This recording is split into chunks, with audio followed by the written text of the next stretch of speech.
মাত্র 4 বছর আগেও চরম শত্রুতায় জর্জরিত সৌদি আরব ও কাতার এবার ইতিহাস গড়ল। পশ্চিম এশিয়ার রাজনীতিতে বড় পরিবর্তনের ইঙ্গিত দিয়ে দুই দেশ উচ্চগতির রেল চুক্তিতে সই করেছে। প্রস্তাবিত প্রকল্প অনুযায়ী সৌদি আরবের রাজধানী রিয়াদ ও কাতারের রাজধানী দোহাকে যুক্ত করবে অত্যাধুনিক বুলেট ট্রেন, যা ঘন্টায় সর্বোচ্চ 300 কিলোমিটার গতিতে চলবে। এই রেলপথ চালু হলে মাত্র 2 ঘন্টায় দুই রাজধানীর মধ্যে যাতায়াত সম্ভব হবে, যা আঞ্চলিক যোগাযোগ ব্যবস্থায় এক নতুন দিগন্ত খুলে দেবে।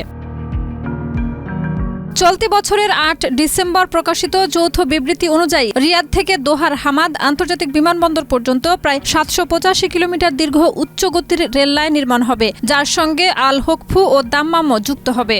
সৌদি কাতার সমন্বয় কাউন্সিলের বৈঠকে যুবরাজ মোহাম্মদ বিন সালমান ও কাতারের আমির Sheikh Tamim bin Hamad Al Thani প্রকল্পটির অনুমোদন দেন। 4 গুণ শক্তিশালী এনজাইম ও অধিক ফেনা সমৃদ্ধ অরিক সিলভার ওয়াশ মাত্র 70 টাকায়। 6 বছরের মধ্যে কাজ শেষ করে বছরে 1 কোটি যাত্রী পরিবহনের লক্ষ্য নেওয়া হয়েছে।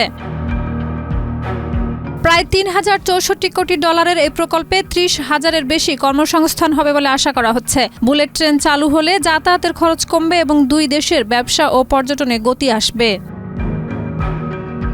2017 সালে সৌদি আরবের নেতৃত্বে কয়েকটি আরব দেশ কাতারের সঙ্গে কূটনৈতিক সম্পর্ক ছিন্ন করলে আকাশ, স্থল ও সমুদ্র পথ বন্ধ হয়ে দোহার বাণিজ্যে বড় ধাক্কা লাগে। মুসলিম ব্রাদারহুড, আল জাজিরা ও ইরানের সঙ্গে সম্পর্ক ঘিরে দুই দেশের মধ্যে তীব্র মতবিরোধ ছিল।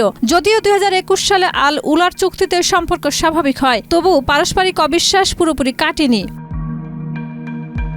বিশ্লেষকদের মতে সাম্প্রতিক ইসরায়েলি বিমান হামলা ও আঞ্চলিক নিরাপত্তা উদ্বেগ সৌদি কাতারকে কাছাকাছি এনেছে। তবে অন্যদের মতে এই রেল চুক্তি মূলত অর্থনৈতিক ও যোগাযোগ উন্নয়নের অংশ, যার সঙ্গে আইমেক করিডোর পরিকল্পনারও যোগ রয়েছে। সব মিলিয়ে শত্রুতা পেরিয়ে এই রেল বন্ধন পশ্চিম এশিয়ার রাজনীতিতে নতুন অধ্যায়ের সূচনা করেছে।